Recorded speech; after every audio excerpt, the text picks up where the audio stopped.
Coming to you from the city of the weird. Exploring topics from the esoteric and unexplored to dimensions unknown. Shining a light of truth on the darkest corners of our reality. Welcome to the Curious Realm.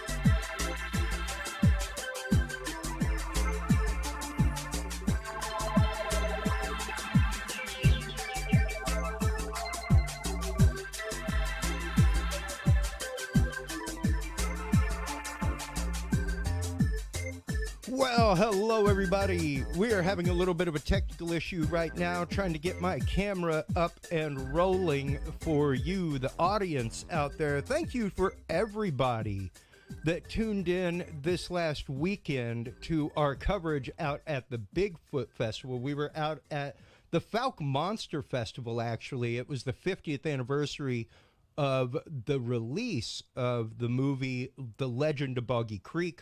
It was a fantastic turnout. A couple hundred people came out and packed the room out at the Fouke Activity Center in Fouke, Arkansas. Super fun was had by all. Some great tours being done.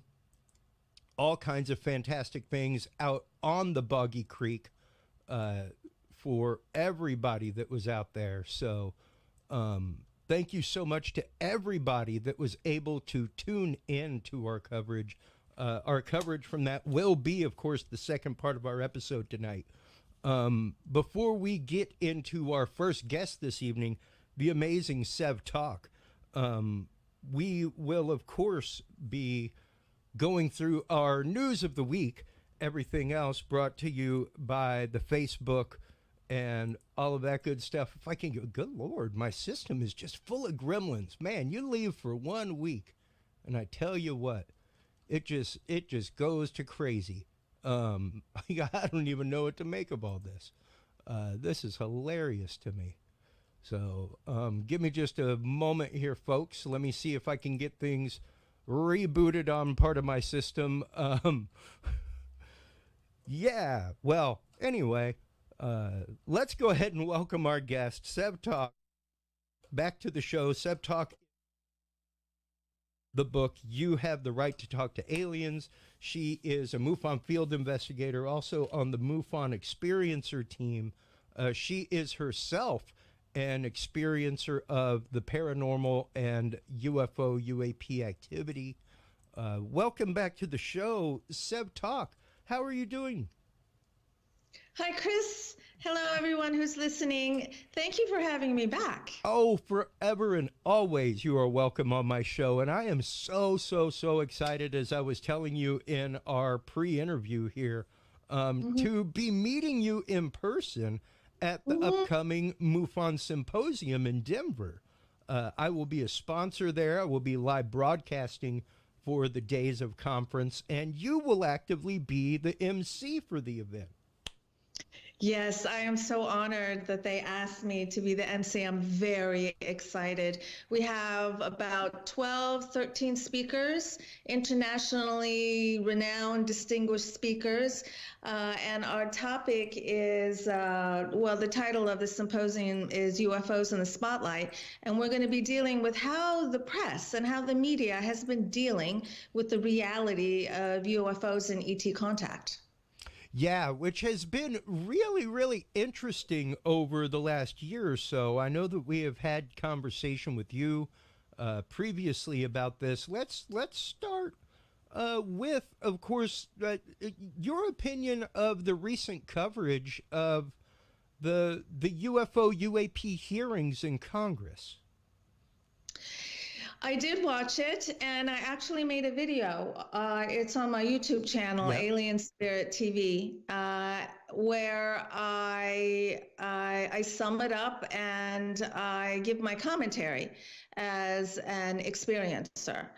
I liked it.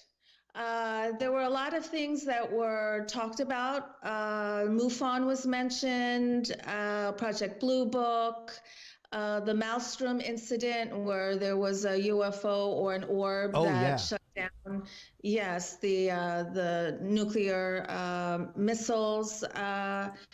Also, the Admiral Wilson memos, which are very important. And for the most part, the congressman asked pretty good questions. There was one Republican congressman who was really, as I explained in my video, very, very scary because he was mad. And his line of questioning was, what are we going to do with all these people who are coming out and talking Yeah. about their experience? What are the repercussions? How are they going to be punished?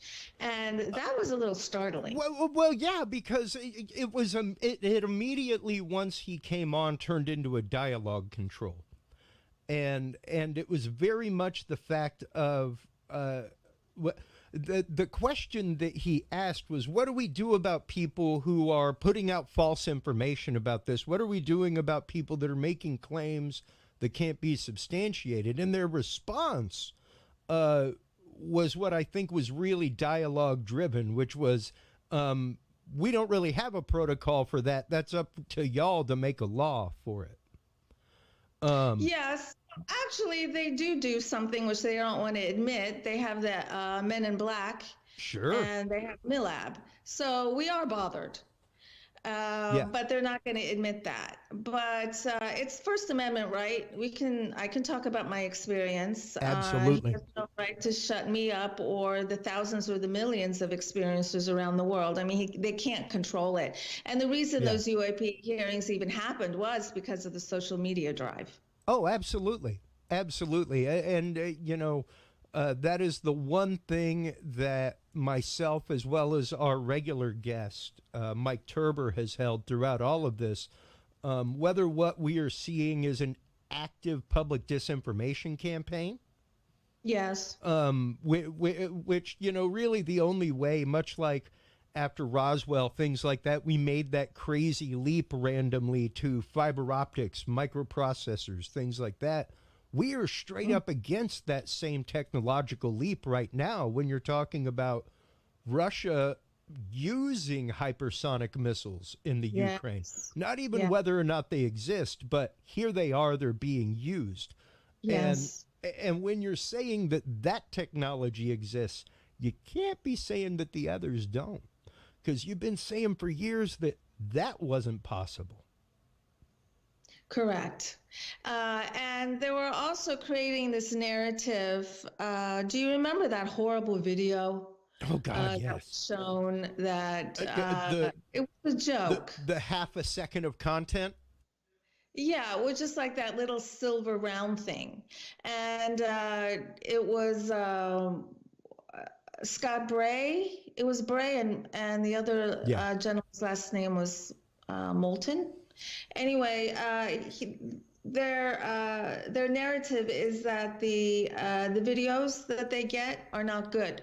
So that's why they keep answering with I don't know, I don't know, I don't know, or we have to protect sources and methods, sources and methods, sources and methods. That they kept saying that over and over again. And so they showed the crappiest video that they have. And we know they have really good videos, but they showed the crappiest ones to bolster this narrative of, oh, well, we just don't get good data. Yeah. Yeah. Which of course, I mean, half the reason why the dialogue in that entire hearing was national threat is because that's how you turn the faucet on. Yes. As soon as you use the words national threat, money is released. The pipeline starts flowing, and even now after those hearings, our oddly very, very federally run public space program known as NASA is now looking into extraterrestrial life and putting money into it.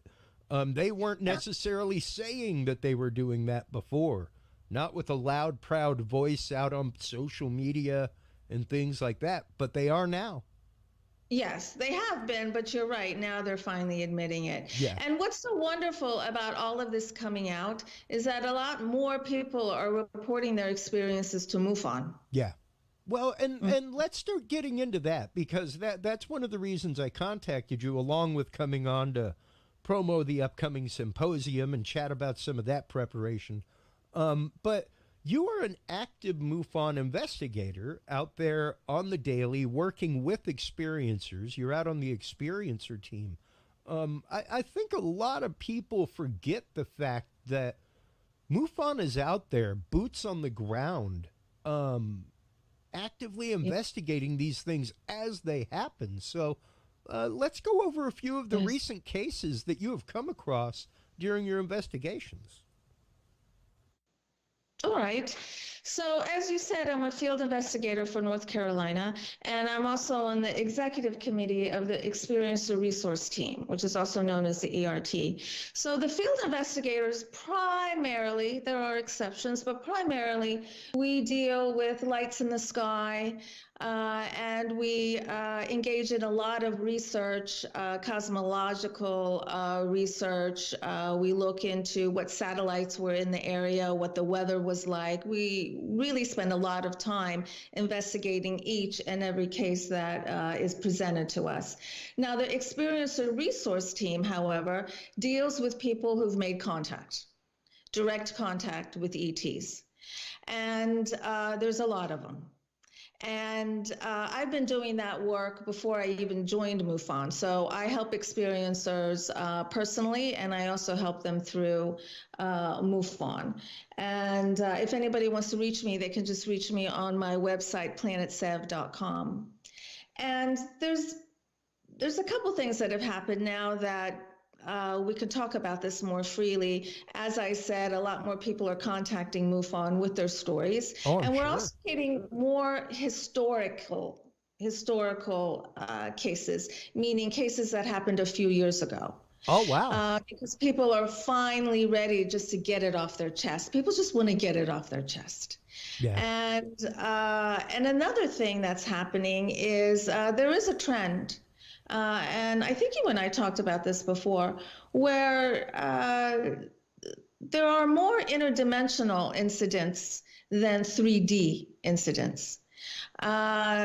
The 3D meaning you're driving down the road and you see a spaceship and it shines a beam on you, or you're camping and you see a spaceship and it shines its beam on you. These interdimensional experiences are the ones where you are in another frequency, you're in another dimension, where you are picked up and you're taken through the walls. You're taken onto a spaceship, you're taken into space, or maybe you're just in your bedroom, but you're having communication, telepathic communication, or downloads. A lot of people are getting downloaded information. Yeah. And so there is a trend of more of this. I personally think it's because, well, as a society, we just accept telepathic communication and interdimensional communication, ESP, such communication more than ever before. And as we spiritually expand, as we consciously expand, and as we realize that we can communicate through the dimensions, then we are more open and accepting to having this type of experience with otherworldly beings. Well, and you know, we actively talked with not just you, but Kathleen Martin about the fact that so many cases deal with this interdimensional quality, and not just that, but so many people come back specifically from the interdimensional experience with not just a spiritual shift, but a power shift, and by that I mean being more in connection with their ESP ability, even to the point of having a healing touch, things like that. So it's really remarkable to see these two things actively coinciding together. Yes, it's a spiritual experience. And because the information that the ETs are providing us are not only technological information or information about hybridization or information about our potential future, but they give us spiritual information, which dramatically changes your perspective. And when your perspective is altered so that you're more of an observer or a watcher, you don't get as entangled in the minute, how should I say, the nonsense that a lot of us do tend to get caught up in. We are taught that we can take a different perspective, a higher perspective, or more of a watcher. And from that perspective, we really are more empowered in our decision making, and it also allows us to gain much more insight as to who we are individually and who we are collectively. Now, with that being said, Sev, let me ask you, as someone who has had multiple experiences and ongoing experiences throughout their life, how easy is it to lose the experiencer aspect in the middle of an experience and just be witness, like you're saying, to go into passive mode and observe instead of active experience, shock and awe, or even downright fear, as many first-time experiencers have? Because we talk frequently on this show, and I think we may have talked with you about it last time, but one of the current themes of the show has been the dark side of these experiences, and everybody's like, hey, I would love for a UFO to swoop down and swoop me up. Are you sure about that? Yeah. Because even though you might think that you're in that spiritual frame to be ready, you may not be, and when it does happen, it may not be the most healthy experience for you, let's just say. So that is such a good question, because it really does depend on your perspective. Sure. What's your perspective on Earth? Or do you tend to reside in a negative frequency? Are you a negative person? Are you a victim? Yeah. Which is what I used to be. And so I used to think that all of my experiences, I was being victimized. But I've worked through that. I am no longer a victim. And now I can see that I was not victimized at all. In fact, I was being helped. And my life has changed beautifully because of it. That's one thing that I help experiencers realize, is if you are looking at your experience from the lens of fear, you're going to find it and you're going to resonate with that, and you're going to radiate more negative energy and more fear. But at the same time, it's important to take a look at your life. For instance, since I came to terms with my ET contact, processed it, my life has changed beautifully in marvelous, wonderful ways. And so the experiences I had could not have been negative. Because if I was engrossed in these negative, low vibratory experiences, as some people think they are, then your life will reflect it. You'll be depressed, you'll be unhappy, you can't find success, you'll feel stuck. But the exact opposite happened to me. And that's how I realized I was having good experiences to my benefit, but it was because of my human perspective of thinking I was a victim that was really skewing my experience and how I viewed it. Sure. And I think that goes. I think that's a lesson that we all learn eventually. I mean, you definitely had a harder row to hoe, so to speak, than a lot of people, Sev, with the victimization you had, things like that. But it is definitely the fact of, like you're saying, we have to try to shift our perspective and have to try to realize that that truth as it's seen is filtered through our reality to begin with. Yes, yes. And another thing that happens to experiencers, and I did this too, was when I got the second X on my tush and I realized, okay, I can't hide this. Like, okay, I got to face it now. Then I wanted all of my all of my questions answered right away. And the first person I reached out to was Kathy Martin. And while we were talking, I just wanted why, who, why me, what's going on. And since then, I've learned, well, slow down. Like, you're not going to get all the answers right away. And this is one thing that I help experiencers with is you don't need all the answers right away. It's a slow process. You get the answers as you can deal with the answers. And also, as you raise your frequency, you're going to align with high frequency information and high frequency memories. So this is a process. Don't be in a hurry to have all the answers right away. That causes stress for a lot of people. Yeah. Yeah, absolutely. Because you want to move forward in the process. And a lot of people don't realize, I guess, that it is a process, you know, much like going to any therapist. You might see some light relief to begin with, but it's not until you've been going and been doing things for a while that you will really start to crack the nut of what the depth of the problem is. And much like this, it can be hard if, as someone who's only had the one or two experiences in their life, Sev, I have had to view and review and review those experiences so many times to figure out the what's and whys, you know, and to be at peace with what happened and why I had the experience and why I was supposed to have the experience.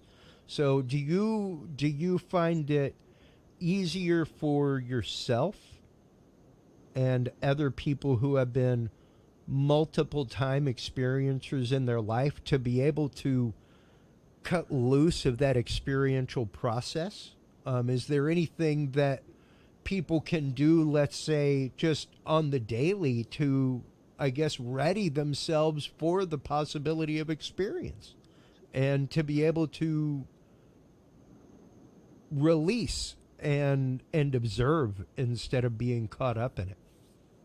Yes, well, the number one thing is what is the quality of the frequency that you're radiating? Let's try and keep our vibe as high as possible. And there's so many ways to do that. It's not just mental. Of course, your mind has a lot to do with your vibe, but also what you eat, where you live, what you watch, what you read, the kind of music you listen to, the colors around you, everything. So the higher frequency that you radiate, the higher frequency beings and humans you're going to align with, and really the better your experience. There are low frequency beings out there. There are low frequency humans. There's low frequency beings. And so it's very important to radiate as high a frequency as you can so that you are aligned with high frequency beings who are kind and loving and want to help you. And by shifting your frequency, how do you mean for the average person out there that isn't a hardcore daily meditator, isn't let's say practicing that mindfulness every day, let's just say, which I think is a big part of it. Yes. But explain to the average listener out there how they can begin to shift their frequency and what that frequency shift is. Well, we are all balls of energy. We're a big energy matrix. There's actually many energy matrices within us and around us. And so a higher frequency means that that you're more aligned with the energy of love, which is the highest frequency that there is. And meditation is the best way to amp up your vibe. If you don't want to do that, then pay attention to your thoughts throughout the day. Are you negative to yourself? Do you cut yourself down? Are you judgmental? Are you judgmental about other people? Pay attention to that. If you don't want to pay attention to that, then the easiest way to amp up your vibe is to pay attention to the kind of books you read, the kind of movies you watch. Are they all about murder? What are you eating? Are you eating good food? Are you eating dead food? And also how you speak, the words you use. What are your friends like? Are you with positive people or are you with negative people? Are you someone who likes to build people up, or are you someone who likes to degrade people and bring people down? Are you jealous when someone else is successful, or are you genuinely happy for them? There's so many ways that you can amp up your vibe. Yeah, yeah, and it really is, once again, about that daily mindfulness and thinking about the small things. Yes. Thinking before actions, thinking before speaking. Yes, and it's easier than ever now. It's so easy to meditate these days. There's so many apps, there's groups. Yoga is a good way to amp up your frequency. It's really, really easy. Decades ago, it wasn't as easy, but right now, there's no excuse. Oh, I would tend to agree. There are numerous things out there that help. I personally am a Muse brainwave headset user. I find those fantastic. It really does help you work out how fast your brain gets to that point, and helping you do that. Now, when it comes to experiences, Sev, and when it comes to reporting and recording experiences, let's get into that for a minute. Okay. At what point has at what point does an experiencer get to you in the MUFON process? Well, you can report two different types of experiences, like I said. One is seeing a craft in the sky, or seeing orbs, or seeing lights in the sky or around you. And that is a field investigator. And if you're in North Carolina, I might be assigned to your case. There's a few of us in North Carolina, so I might be assigned to that. If you have made direct contact with an ET, whether it's at 3D or interdimensional, then you report that to the experiencer resource team. And there's about 50 or 60 of us in the entire world. And it's not state specific. It's country specific, but not state specific. So it could very well be that I might be assigned a case from someone who had ET contact from in a state outside of North Carolina. Ah, okay. And how approximately how many cases a year do y'all see there in North Carolina? Well, I can tell you, MUFON as a whole, last month had 602 cases reported. Wow. And on my Facebook page, Sev Tok, every month I list the top 10 states that had the most sightings. So for May, we had 602 sightings, and these are the top 10 states: California, Florida, Texas, Washington, Pennsylvania, Illinois, Michigan, Arizona, Colorado, and North Carolina. And every month they change. Some of those states seem to stay on the list, but there's some states that come and go and come and go. And as far as internationally, in May, the top were the US, UK, France, Canada, Australia, Belgium, and Mexico. Oh, wow. All pretty populous places, and to know that even right now, I've got the MUFON case management system with the last 20 reportings up. There was one that happened today in Bertram, Texas, where I saw a gray tube object that turned into a brilliant light and was gone.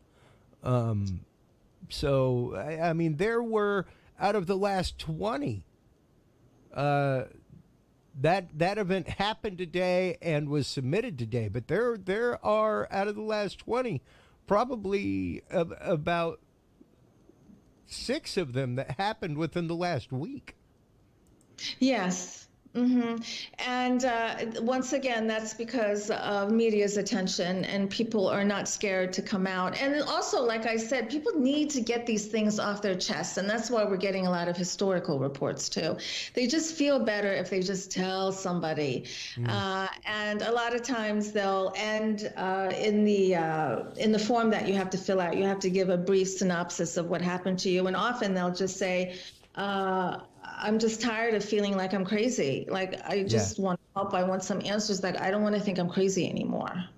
What is, at least in your experience, Sev, what are the numbers like that where people have been afraid to tell their story for fear of ridicule, anything like that?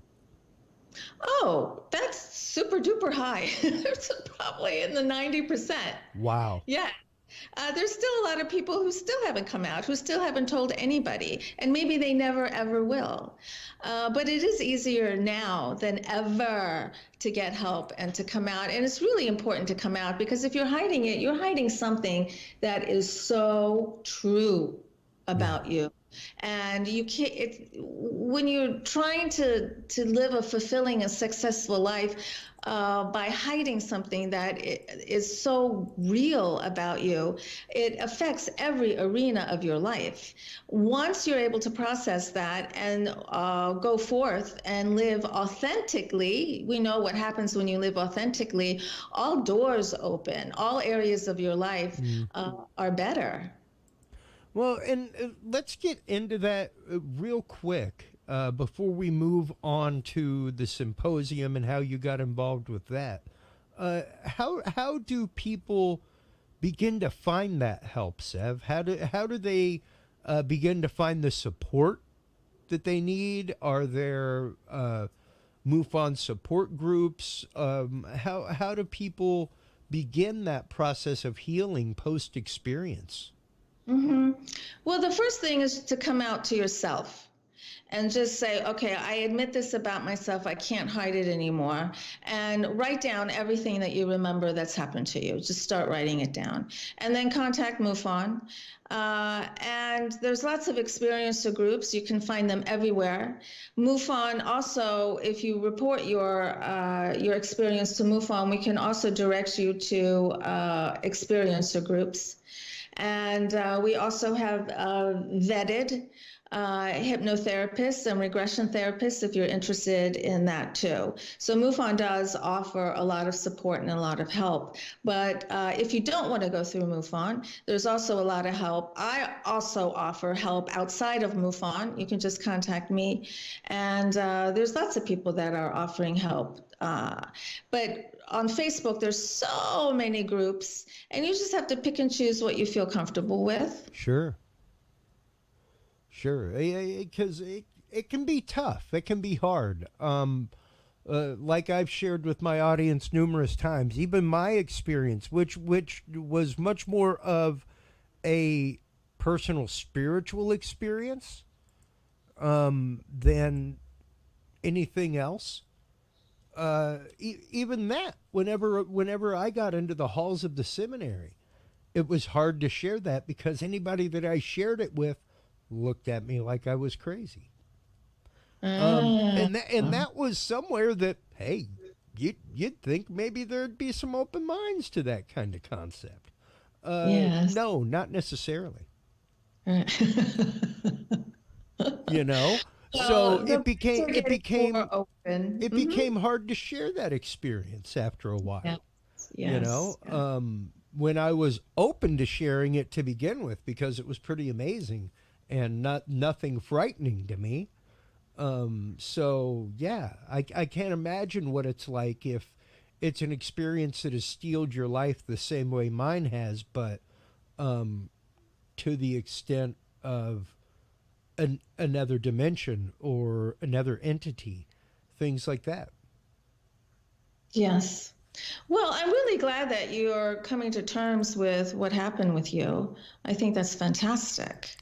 Well, and mine was very much a moment of revelation, and I've had a few of them in my life.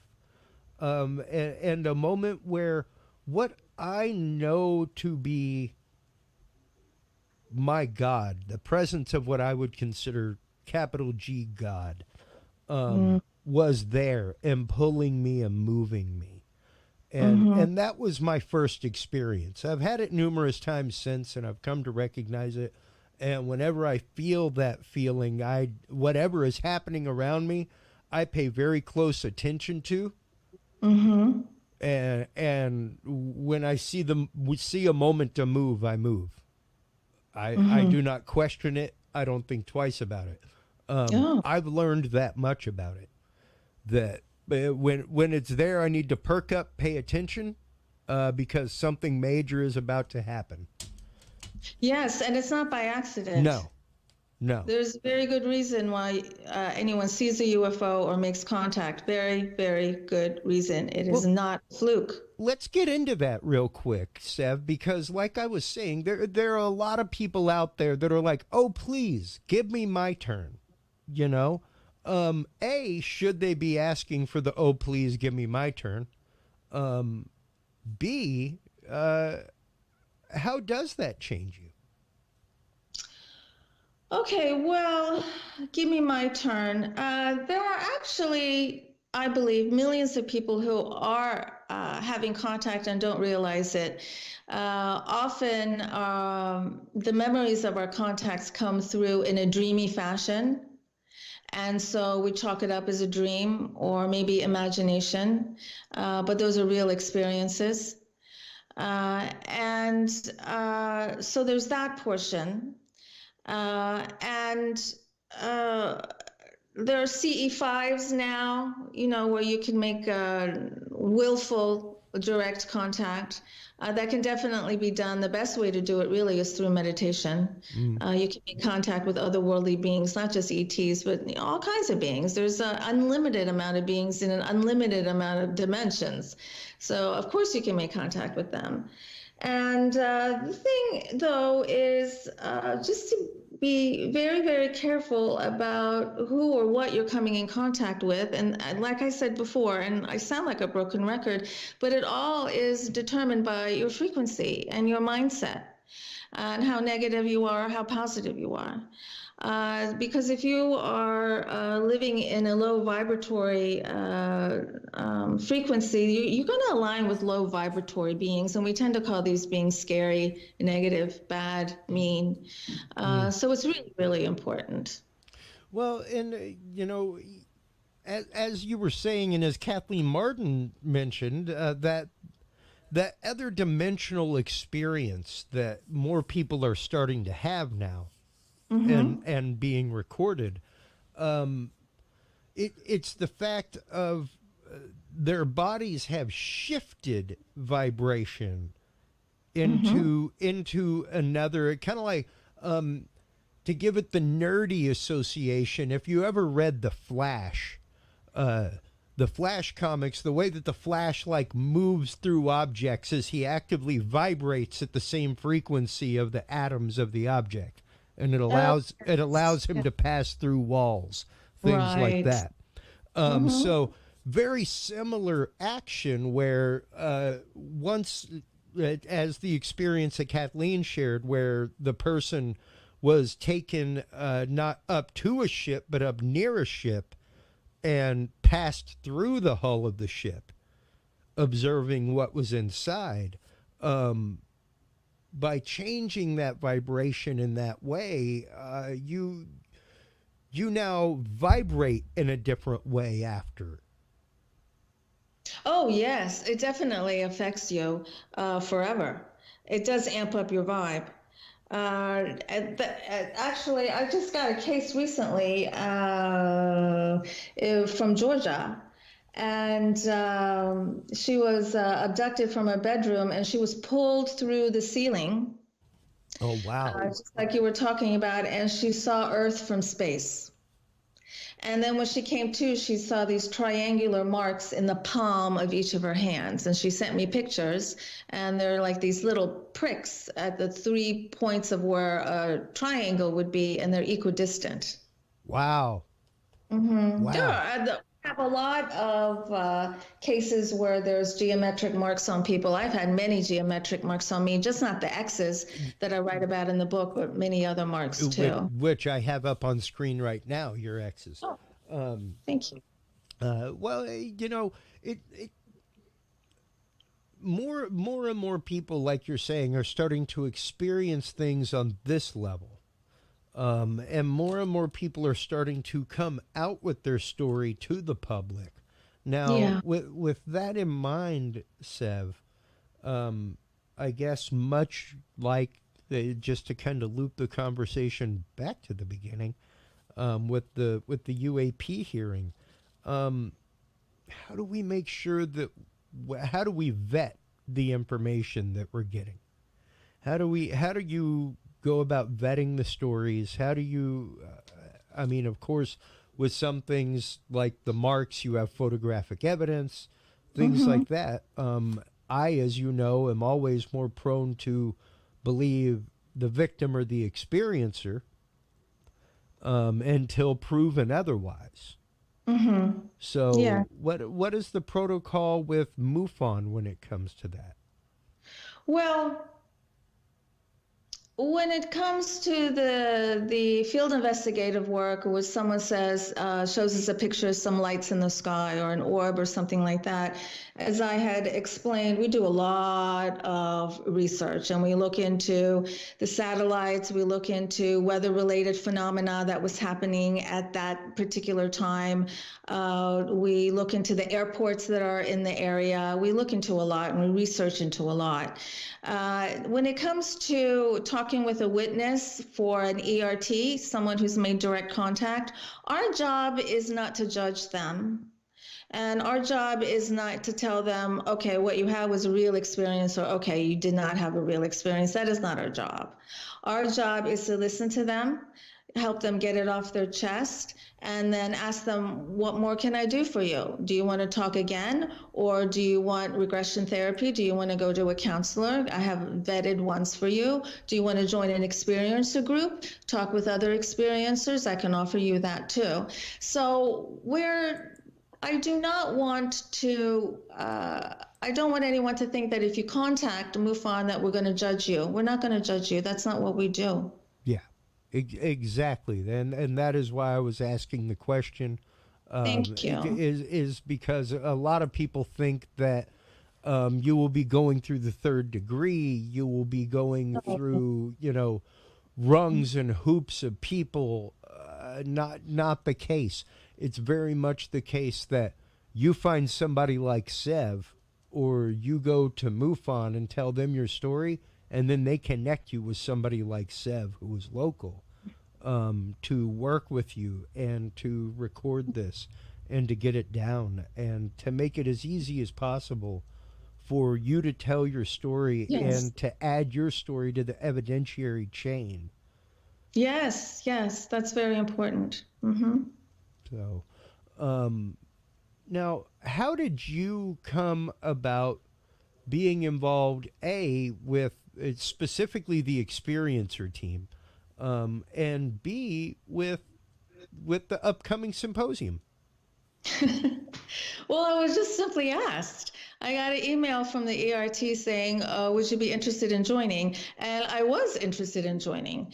And so I filled out the form, and I had a couple of interviews, and then I was accepted. And after being on the team for about a year, then I was asked if I'd like to be on the executive committee. And so I said, yes, absolutely. As far as being the MC, I just got an email from MUFON headquarters asking me if I'd like to be the MC. I Wow. was like, whoa, wow, I'm so honored. Yes, I would love that. Yeah, and number one, I've said it with you on the show before. I've said it with you not on the show, with other people like Kathleen Martin, stuff like that. I cannot think of, number one, a better representative to send out to talk to experiencers and to get their story. Somebody with such an open heart and with such a volume of experience herself with coming forward with your story.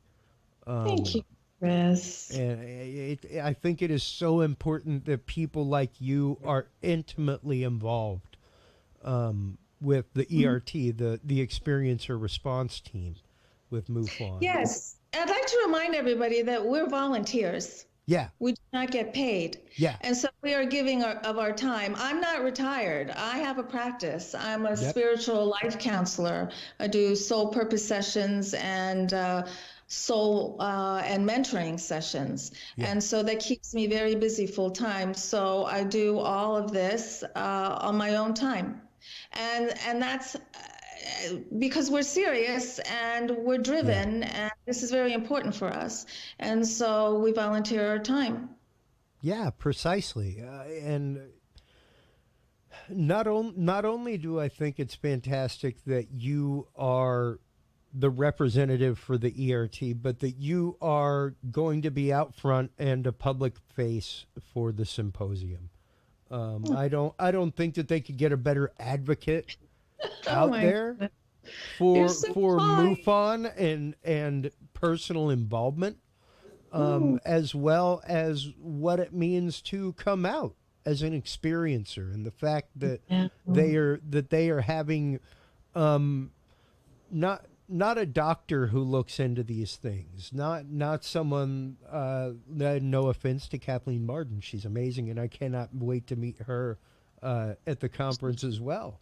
But someone like her with direct relation to Betty and Barney Hill. So many other things going on this year. Too. Oh, absolutely. Absolutely. Yeah. But to reach out to somebody like you, who came out with your story just a few years ago. Yes. And have you out there emceeing the show, I think really, really speaks volumes to what you have done in the community, what you have done to get the word out there to experiencers, as well as to people who may not have understood what it was to be an experiencer. Yes. Well, it just makes me really happy to do this. I can't not do it at this point. I just cannot not do it. It's impossible. I have to do it. I can utterly appreciate what you're saying there. Somebody was asking me what I would do about this show if I had my choice to do the show or not to do the show. They were like, I don't know how much money you make. I was like, I really don't make that much. I spend quite a bit. Because it's something that I believe in, and it's a show and content that I think should be out there, and I get thank you. And your listeners have grown and grown and grown, and now you're one of the sponsors at the MUFON Symposium, and you're going to be there, and you're going to be interviewing people, and you're the face of the transformation too, Chris. Yeah, and that's just it. It really is about getting involved, entrenching yourself within a community, and making sure of the fact that that people have the opportunity to tell their story. I think that's the biggest thing is making sure that people's stories are heard and heard with an open mind, so that we can glean categories of information from it. Yes, I really do think it's if an experiencer is ready to share their story, that's a glorious thing, and it's very important because it helps other people come out too. And on my website, planetsev.com, I do share some of the stories anonymously, and also some of the drawings and the pictures. And they help people. They realize, oh my gosh, I'm not the only one. I'm not the only one that saw that being. I'm not the only one that received that message. And it makes you feel good knowing that it's not just you. And also it validates that you're not making it up. Well, you bring up a point there. How often is it that you hear of cases where people are receiving the same message or seeing the same being or entity giving It's them very the same common. message? It's very common. So a lot of people see the grays, and a lot of people also are taken through their ceiling or through the wall. A lot of people are involved in the hybridization program. A lot of people report being taught how to strengthen their ESP abilities, their telepathic abilities. And a lot of people also report that they're given lessons in love and how what really matters is love and how we're all one and how it's important that you honor yourself and that you become the most self-empowered that you can possibly be and that be autonomous. We're all one, yet autonomy is still important. Wow. Wow. And that's pretty incredible to hear that people are receiving the same message like that from not just one species, but numerous. Many, yes, many. It's also interesting through the times if you look at the kind of beings that were reported in the 40s, 50s, 60s, 70s, they change. And so that's a really good question. Why do they change? Are these beings really changing to suit what we think an ET should look like? Or are we being visited by different types of beings, and are they evolving themselves? Yeah. Yeah. And, it's kind of like we asked at the end of our episode a few weeks ago with the guys who directed the documentary Flash of Beauty, Bigfoot Revealed. Is it the fact that all of these are Sasquatch sightings, or is it maybe that there is something else that uses our concept of Sasquatch that's in our head? Oh, and appearing like that. And appearing like that. Because we can kind of handle that. Yeah, right. Because that's the familiar. It may be the strange, but at least it's familiar. Very possible. Very possible. And not to categorize any alien or UFO experiences like that.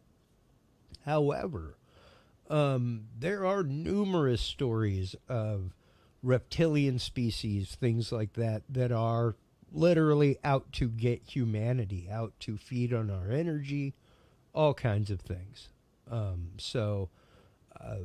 Whatever you make of that, I'm not sure. Yeah, that's the media, and that's why this symposium is so timely. It really is perfect timing about how the topic is about how the UFOs are represented in the media and in Hollywood. Yeah, which is the actual theme of the symposium this year. Yes, it's called UFOs in the Spotlight. Yeah. Yeah, and I cannot wait to attend. It's going to be fantastic. That is actively coming up at the beginning of July 8th through 10th in Denver. Man, so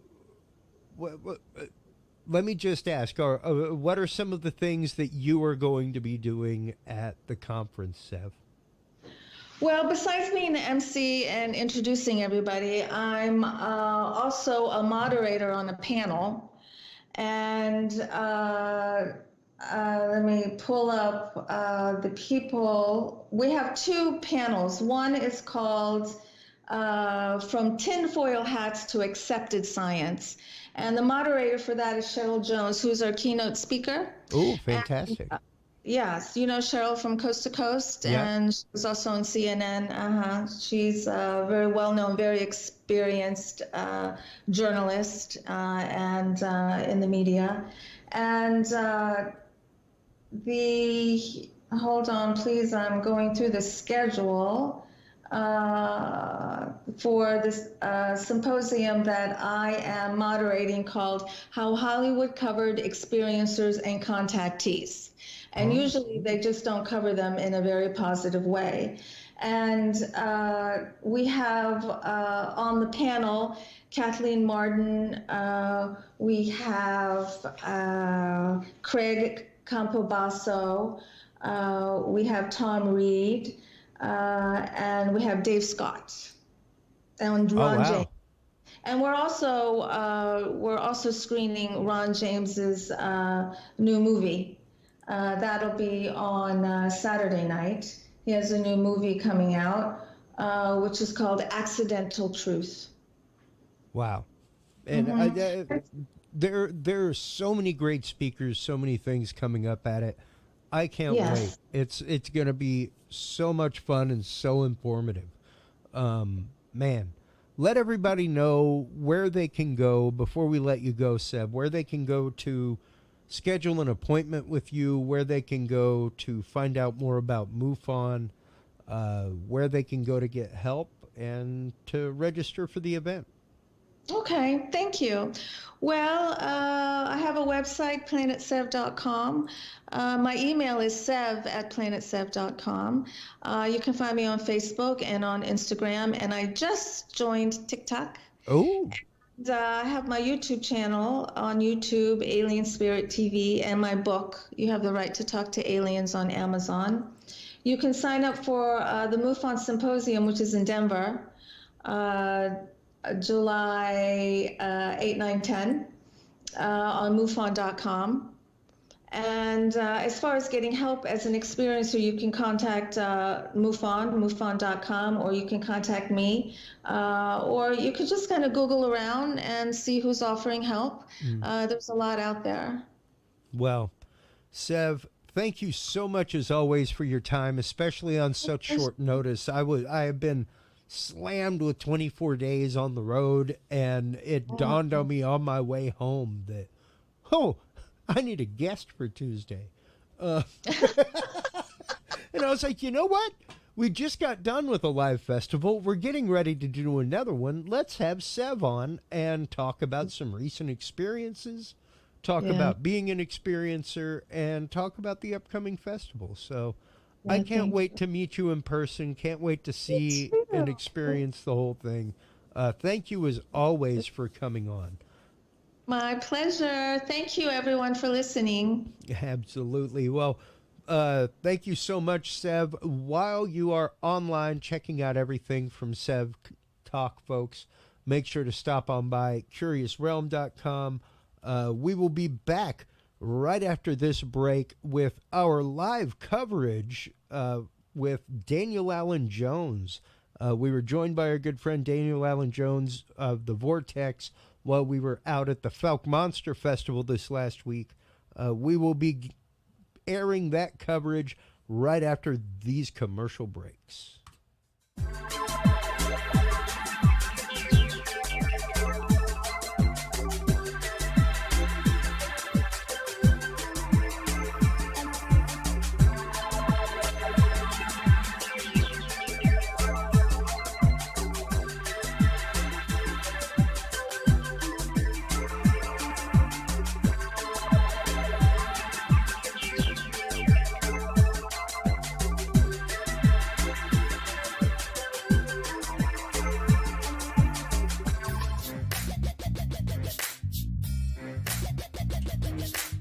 With the rise in attention to the health benefits of cannabis and cannabinoids, including CBD, True Hemp Science has become one of the premier providers of full-spectrum CBD and CBD-related products.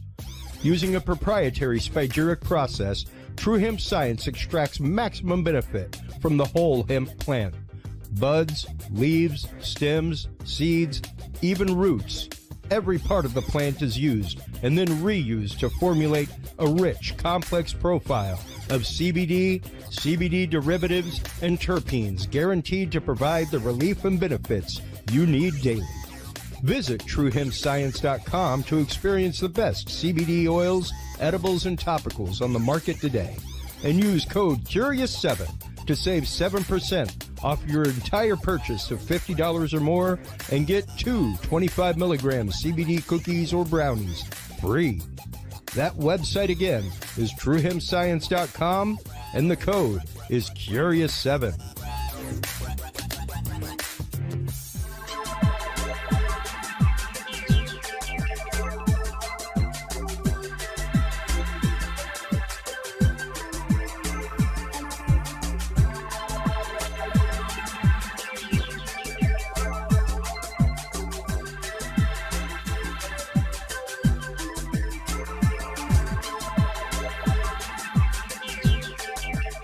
The Curious Realm Podcast is your source for the latest and greatest news and events in the world of the paranormal, esoteric, and forbidden knowledge.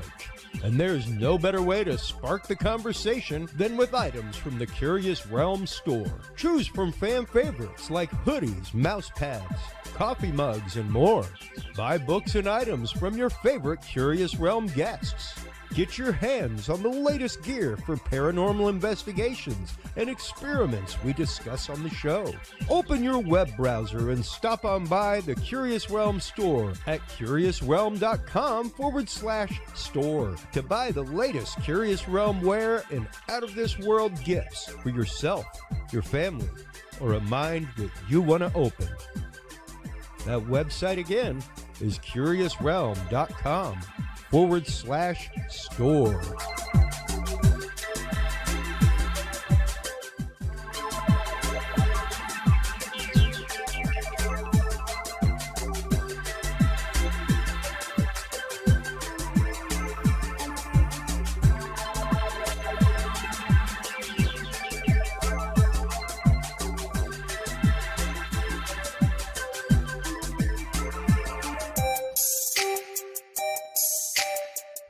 Have you considered starting a podcast?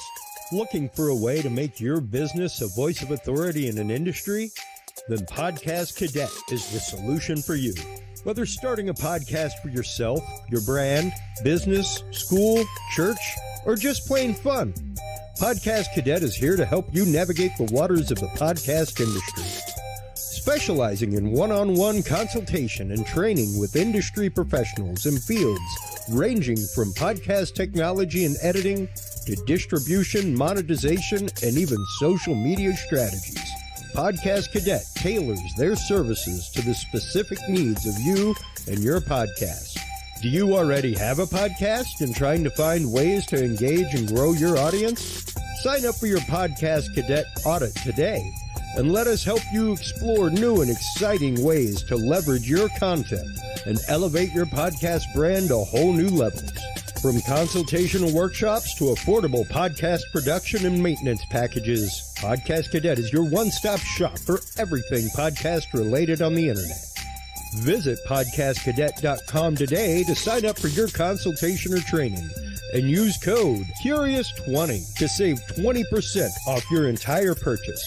That website again is podcastcadet.com.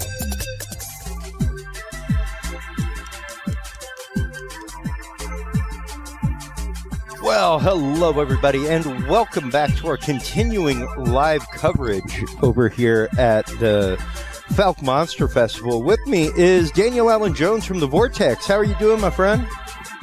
Be here with you. Absolutely, man. Glad that you were able to make it out here. I mean, not so much of a trek for you coming in from Dallas, but boy, howdy, the long drive from Austin after coming in from Atlanta the same day was more than fun. Oh, yeah, that's right. You know, we're some road warriors sometimes when it comes to getting out of these places, and I think it's definitely worth it just because when you get here, you realize, wow, it's such an awesome group, a great community of people interested in these types of things that we're all trying to explore and understand the best we can. So I'm glad to be here. It's an honor to be able to have you here providing this coverage for us, and you're doing an awesome job so far. Thank you. I'm glad to be able to connect with all these guys and a bunch of friends, and so it's been a great time so far. Yeah, I was mentioning the community earlier in my previous broadcast because in Mineola it was great to see a whole town come out to support a community, but it's a little bit different here when the MC asked, like, how many people are local? There were like 10 people out of 200 that raised their hand. Everybody here traveled to be part of this show and to come and attend, hear the talks, everything else. So it's pretty incredible to see folks willing to drive this far to come out to an event like this. It's really fantastic. Yeah, I think so. You know, I've been out to Fouke now probably something like a dozen times, and it's really an interesting place because of the lore, the legend, of course, and all the different ideas about the Boggy Creek phenomenon, which has been featured in the movie The Legend of Boggy Creek, which is now the 50th anniversary. And then you have the same types of fun things with Bigfoot and Sasquatch and all these mystery creatures and monsters being used now in the town as a more celebratory type of deal. So it's a lot of fun for people to come out to this type of event. I think one of the bigger contributors to why people are coming in is that a lot of the promotion done for this is usually done way ahead of time. And so you have people that, as they continue to hold events, are making sure they want to be on board for the next one, because this is an annual type of function. Yeah. So it's something that the locals here, they know about all the time, and maybe they get to kind of experience it on a more regular basis as far as seeing the interest in knowing people are coming out to places like the Monster Mart, which is just down the street. So for the other people, maybe once a year is how often they can come out. So it's something that I think is a good opportunity for anyone to travel down here, see the local area, check out what's going on in town, as well as the fun places and sites that have some kind of historic value when it comes to, like we say, the Legend of Boggy Creek or the Beast of Boggy Creek, as is authored by Lyle Blackburn, probably the biggest proponent of this whole thing we're here looking at and celebrating and exploring. So it's been great. Now, of course, on the Vortex, you've talked to UAP investigators, cryptozoologists, all types of paranormal. When was it that you first heard of the Fouke Monster and the Legend of Boggy Creek? Wow, you know, it must have been about 10 years ago, you know, when we would do some meetings up in the area where I'm in, which is kind of the DFW area over in Texas, and we had a group that was looking into all of these interesting, mysterious topics that we'd have meetings, a lot like what we have here today, but scaled down on a more regular basis.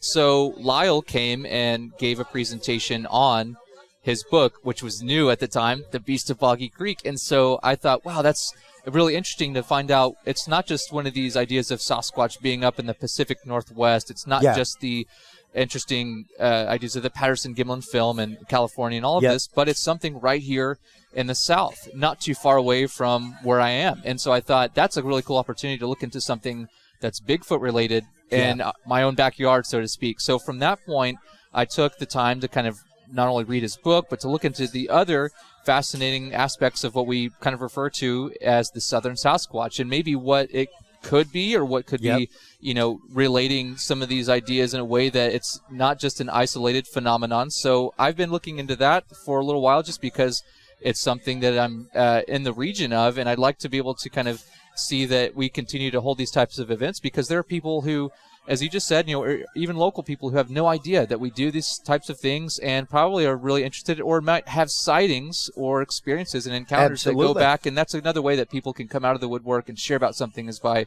you know, helping to have this type of stuff. So for myself, it's been about a decade, and since that time, I've been coming out and regularly involved with functions like this, going out to the actual Boggy Creek, as you know, people are going on the tour to go see, and it's really cool because it has that historic value where some people that drive by might have no idea, and others are going out there and in some cases even stealing the sign. It's the most stolen sign in all of Arkansas. Yeah, absolutely. And a while ago, Marvin Leeper got up, and a former folklore professor, and was talking about the importance of oral histories, especially tribal cultures, things like that. And of course, in the Pacific Northwest, there are tons of stories all over the place. They're actively considered just a resident of the woods and really another tribe. That even some of the tribes say that they have active communication, active trade with.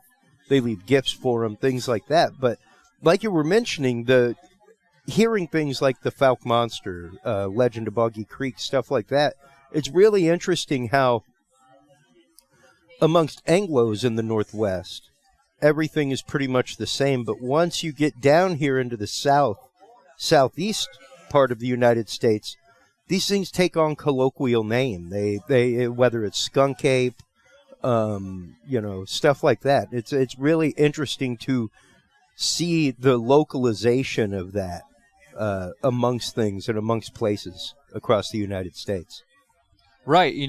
There are a lot, as you just said, many of these different regions and their respective cultures, and the groups that are native to these areas that go back even hundreds, if not maybe thousands of years, that attempt to do what they can to carry on these traditions and the knowledge. This is where I think it's fascinating to see how the role and study of anthropology can come into play with something called ethnozoology, where you have cultures that maybe are of varying origins that have a knowledge base of the locale, that have an understanding about the local wildlife and their tongue and their language and their programming that they use to try to share knowledge through enculturation, which is passing down information. So it might be, as Marvin had mentioned earlier, we have this idea of the telephone game, and sometimes that does play a role in how things get disseminated or misinterpreted after a while. But I think for the most part, you do have these oral traditions, like you said, which carry on these ideas, especially in this area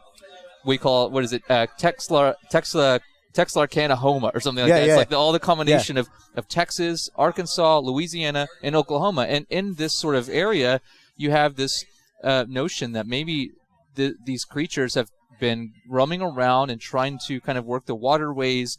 And even in southeast Oklahoma, which people wouldn't normally think, I guess, that you have a lot of Bigfoot tourism in places like Hochatown, near Broken Bow, and Idabel, which have places like Sasquatch, which is a huge, sign of a Sasquatch holding up a gas pump. It's a gas station, but the whole town is kind of a Bigfoot theme. It's like, as UFOs and aliens are to Roswell, Bigfoot is to places like Hochatown and others like here in Fouke, Arkansas. And so it's something that really has become integrated into the modern culture and the community of people who are interested in this, to not just acknowledge it, but to participate in it actively as a way of community functions like these types of events here, festivals, conferences. So it's really interesting to see how that type of anthropological knowledge has been carried down throughout the centuries into what it is today, and how that can be seen in many communities as a way to kind of make sure that we can keep that intact. Some people might be opinionated if it's respectful or not. I think it's important to just show that at least we're here openly discussing it. We can acknowledge that it's been an important part of history. And like you said, you have all of these different things, even in Texas. I'm a native Texan. You have things like the Holly Hymn, the Dayton Monkey Man, the Caddo Critter, the Sabine Thing, all of these different sort of regional names and identities. That's just it. And it's something that I think can be a lot of fun, but that doesn't necessarily mean they're all necessarily extremely different creatures. Maybe you have sort of the same types of creatures, if that's what they are at all, that are maybe subspecies or related genetically. So it could mean a lot for us to make sure that we recognize the cultural importance, but also maybe the biological importance in the same way. Yeah, and it's great to see cities like Fouke truly embrace something like the Fouke Monster, because of course you could there are numerous places across the country that have embraced these things. I mean, a prime example is Salem. Like you could not get a bigger example of the horrors of American history, but the way that they have embraced their history, the way that they have said that yes, this is something that happened, but we need to educate ourselves about it. And they have turned that around to being a boon for their town. It's very much the same way with a lot of the towns like Fouke, where even last night at the speakers' dinner, stuff like that, I'd mentioned as we were waiting for the tables, if there was a table being held for the Fouke Monster Festival. And our waitress came up about 20 minutes later and was like, I didn't realize, are you guys here for the Fouke Monster Festival? It's like, yeah. She was like, I'm from Fouke. I had no idea that we had a monster festival. Oh, wow. Number one. Number two, it's one of the most amazing things in the history of my life, like the stories that my family have told me, things like that. And it actively started volunteering to contact her friends who had sightings to come on the show. and talk to us and things like that. So the way that they embrace it and the way that they are willing to share their stories like that is what I love. The fact that they are willing to grab a stranger and go, oh, that's why you're here? Well, you should hear this story too, you know? Yeah, I think it's a really important part about what we can do as a researcher or an investigator to connect with the local community and see things from their point of view and try to get an understanding about how it's been for them in their upbringing, whereas maybe an outsider might see it or understand it differently. We can glean a lot from the people who've grown up with these stories as a regular part of maybe being a child and understanding that some of these types of stories might have a more impactful meaning to someone who has been a part of the history, who's got connections in their family. And I think that's a really great way for us to see that there are people that know someone or has like had an encounter, an experience from all walks of life. And it's something that we can do in a way that when we get to a place like this, you can go and, as you just mentioned, find people that say, I'm from here, I'm from there, and you know what? My family has this happen, or we knew about this.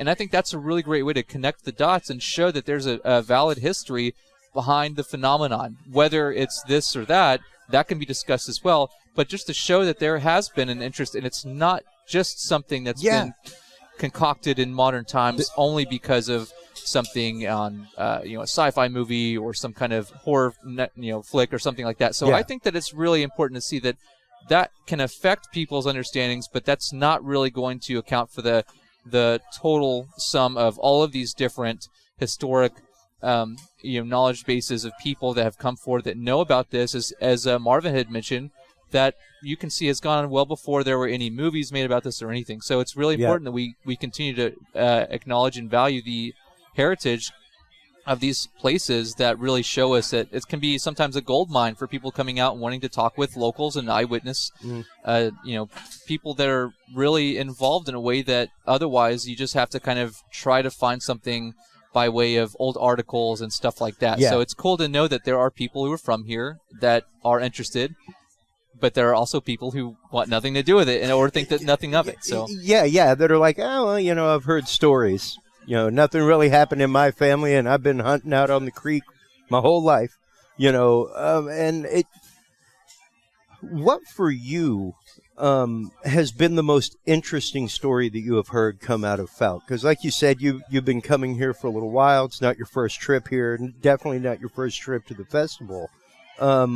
What's been one of the most interesting things you've heard out here? Well, I think as far as this particular event, the branding of it, we've done this for 4 years now, and it always seems to draw in about a full crowd, and the room is always packed. That tells me that there's not only just enough interest, but people are trying to make sure that they can reserve a spot and to be able to get a chance to check out what the speakers are going to say, see what all the vendors have. The main thing that I think helps to bring people out of the woodwork about sharing stories are supportive networks like this.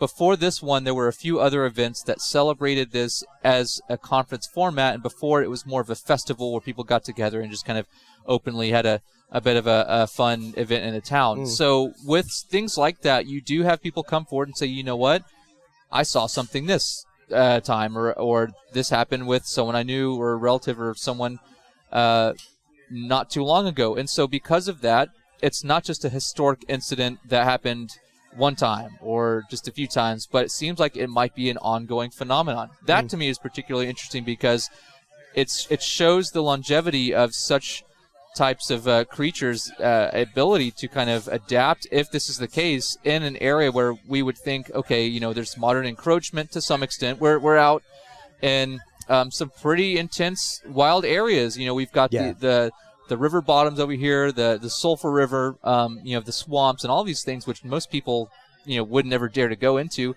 But obviously throughout that time, and since the movie, The Legend of Boggy Creek, has come out over 50 years, there is a little bit more industrialization and encroachment into those wildlife areas.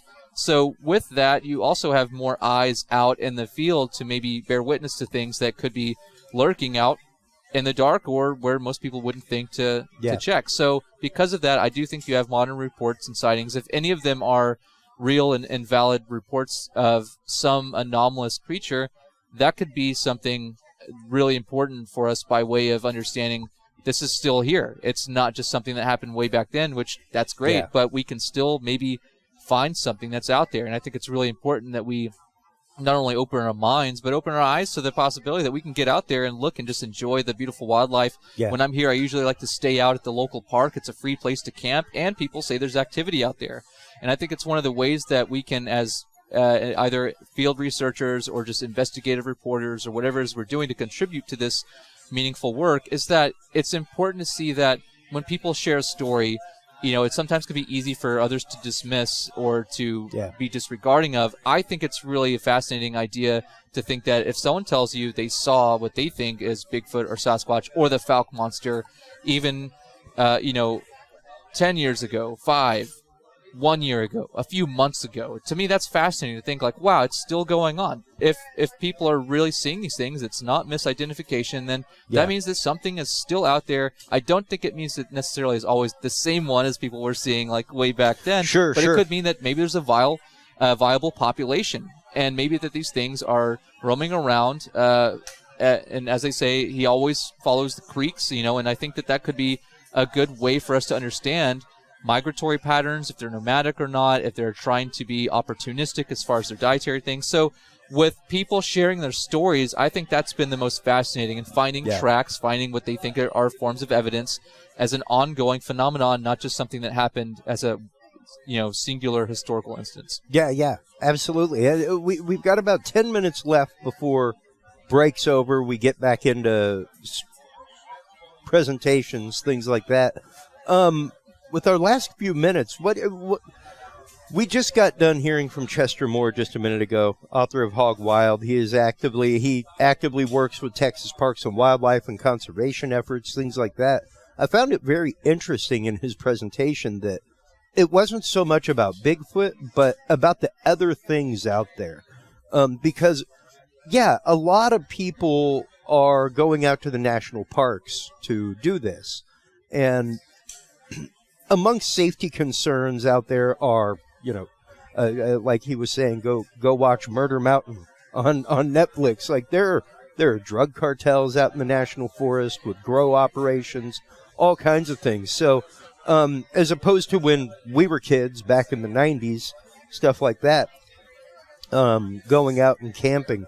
Not that those things didn't exist, but there's definitely been somewhat of a movement away from that in society. Not as many people are out camping as there used to be, and there have definitely been some things that have popped up. I mean, missing 411 is now a huge thing, showing how many people go missing in state parks every year across the United States. And what advice would you give people going out in the woods in the middle of the night to go do these things and go out and search? Because it really is one of those, like, you've got to be aware. You've got to be aware of your surroundings. You should probably know what a hog wallow looks like, just so you don't run into a group of wild hogs in the middle of the night. But what advice would you give folks out there trying to get in the field and do this research as far as protecting themselves, being safe, that kind of stuff? Yeah, no, that's a great question. I think about this a lot because I've put myself in some foolhardy situations where I realize, wow, I probably should have been more careful. But it's something that, sometimes because we are really enthusiastic about getting out and being into an area where it's very remote and there's probably what we would think are not a lot of people. And this is also something Chester has brought up before, is that, and I think is a very good, valid point, is that people are probably the most dangerous thing you could encounter out in the wild. Yeah. There are a lot of other very natural things that you would want to be cautious of. I would be very blunt in saying that Bigfoot's probably the least of your concerns. If you encountered one, it's very unlikely, although that would be amazing if under the appropriate circumstances where it's safe. You have all these other natural threats involved, especially here in the South with hogs. You've also got the possibility of wild cats, big cats. You have snakes. You have all kinds of other little vermin and things, which probably aren't going to be too big of a threat, but you are in their territory. And you also have insects and things. I remember maybe not last time, but a few years ago when I was at Alex Smith, I ended up getting a tick on me, and I was worried at first. I seemed okay afterward, but just something like that, the smallest thing you wouldn't normally think could do you in, is an easy way to deter you from wanting to get back out there. So to play it safe, I'd say be prepared, do what you can to not only bring the appropriate attire, do what you can to be aware of the conditions of the elements if you can, being that it's the weather, the condition of the foliage, the greenery, if it's going to be whatever time of year, if it's more dense in the spring and into the summer, or if the fall and winter are going to be a little bit more open, you can see through more clearly. Sometimes when you're out in a very thicketed area, if you're out in the winter, you can see pretty clear for several yards, whereas if it were overgrown, you might not. So you have to be very careful when you're out in a place where you can't see very clearly. You could be right around the corner for something you probably wouldn't want to. So you would probably want to be aware of track and sign a little bit, and scat, to know and maybe at least do what you can to identify things that you notice and try to acknowledge patterns that you see, whether it's tracks from certain animals, whether it's hair, scat or feces left by the local wildlife, because you're encroaching upon their territory. Right. So you have to be careful and not just full-heartedly running around and rummaging through, kind of run and bump in the night just for fun. So I think that if you have the right equipment, have the right mindset and attitude, and the right respect for these places and their what they're hosting as a guest inside, it's something you have to know either way, as prepared as you can be or think you might be. Anything can happen. So always expect there to be something that you want to make sure you can be careful about. Don't go in without being considerate of those possibilities, because you probably won't find Bigfoot, but you might, if not anything else, see a lot of really awesome things that indicate, wow, there's normal, regular wildlife everywhere. Sure. And I'm totally fine with that. I think everyone should maybe have your phone or camera ready in case you see anything, whether it's Bigfoot or not. It's always fun, I think, to be able to look at and practice. If you see something, maybe you see a possum scurry by, or you see a snake, come through. Any of those types of things should alert you to be able to be in a position where if maybe you did encounter Bigfoot, you can pull up your phone really quick, or get out your camera, or do something that's going to be practical in any type of wildlife encounter. And as Chester mentioned, you have to be careful either way, and it's not something you can just be dismissive of. And I think that it's important to just do the best you can to be prepared physically, mentally, emotionally, because sometimes you don't realize that the detriment you can be put in by running into other people, not knowing what the state of mind that they're in is in as well. So people are probably the most dangerous thing you could encounter out there. But hopefully, if you do, it'll be under safe circumstances. Be careful of other animals and wildlife, and do what you can to have a good time and enjoy it and make some good memories. Absolutely. And, of course, just follow those Boy Scout rules. Anything you pack in, pack out. Travel with a friend. Let somebody know your general direction. Maybe even install the last known location on your phone. That's now an option on most phones, where it will ping an emergency contact with your last known location whenever your phone dies or loses contact. That way, if you're out in the middle of the woods at 2 a.m. and your phone dies, somebody at least knows where to start looking. I remember growing up, my mom was always, just tell me what direction you're going so I know where to start looking for the body. Right. I gotta tell the police a general direction that you went in. Did you go east today? Is that where you're going? You're going to Billy's? He lives that way. Cool. That's all I need. The rest of the night, it happens. But let somebody know what direction you're headed off in. You know? Those are all really good points that I think everyone should let someone know, because I've been in situations where I thought, well, if I disappeared, no one would know for days. Would know. I probably should have let someone know where I am. But, it's things hard, turn out okay, when you get the bug, or you've got it on your plan to go Saturday, hey, life happens. That may be the furthest thing from your mind, is even just texting me like, hey, man, I'm going out into the middle of the woods. Just letting somebody know. You don't see me post on Monday. Give me a text. Things like that. You should let people know, and I think that's another way that you can at least show and be prepared with either something to drink or eat if you don't have a way to get to a vehicle or to the road. Because if you're in the remote wilderness and you don't know how to forage, you don't know what types of things you can find that are edible or safe, or potable water that you can at least make drinkable or clean enough to use on yourself, because there's a or lot even of how to make things fire. Exactly. And if you're even in a situation like that, something's already gotten to the point where if you're not able to get to any of those other things and you're trying to get to survival mode, there's probably a few things that were overlooked. And if you're in that situation, do the best you can to send smoke signals or whatever, because you have a few ways that you can try to get by. But other than that, and I'm being cynical about the smoke signals. Obviously, if you can make a fire, you've probably been able to get to a point to where you can get out of there. I think it hopefully doesn't come to that. But it is important to know that if there are situations you're going to put yourself in that you are deliberately doing, you're not just like somehow winding up in a an environment, but you should at least look into survival skills and some of the things that might come in handy when you're out there on your own or with a small group that you can use as a just simple, like you said, something that you can almost relate to, as you would see that is taught in Boy Scouts or something like that. That's a really good way to look at it. Yeah.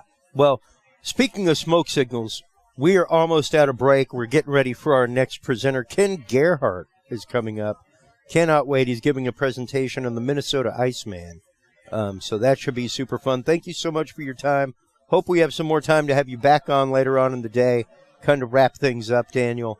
Let everybody know where they can go to follow you, where they can go to socially stalk you online and find out everything from the Vortex. Yeah, if I get lost out there in the woods, hopefully you can just reach out and I'll be able to respond at some point on the Vortex, and that's on all social media. I'm pretty widely accessible, and I would like to make a shout out to not only all the great speakers you mentioned earlier, but also Lyle Blackburn. We talked about all these things going on with Boggy Creek, the Fouke Monster. He came out with a really cool book called the Boggy Creek Case Book that deals with all these modern sightings that lead up to this. That would be a great reference for anyone interested in finding out about this local cryptid, as well as how to make sense of all these other ones. So I'm glad to be able to reach out and continue the discussion on any of these platforms, Facebook, Instagram, Twitter, YouTube, all this sort of stuff. So great to be here. Absolutely, man. And I always thank you for coming on. There's been numerous times where I've got a few guests where I can just drop a line and be like, hey, what are you doing Tuesday? I had somebody drop out.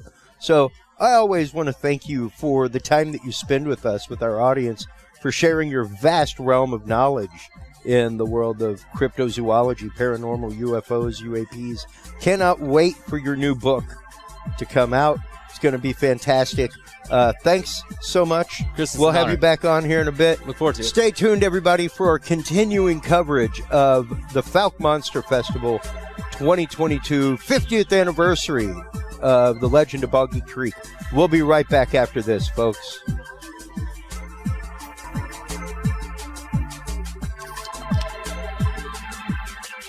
Well, hello, everybody. Oh, my. Hold on. Our camera went a little wonky there. Hold on. Let me fix it. This is the cool thing about technology. We can fix it right here while we are live on air. How about that? Hey, there it is. Hot diggity. There we are, guys. Sorry about that. Nothing like fixing it all live on air, Daniel. You know? All right.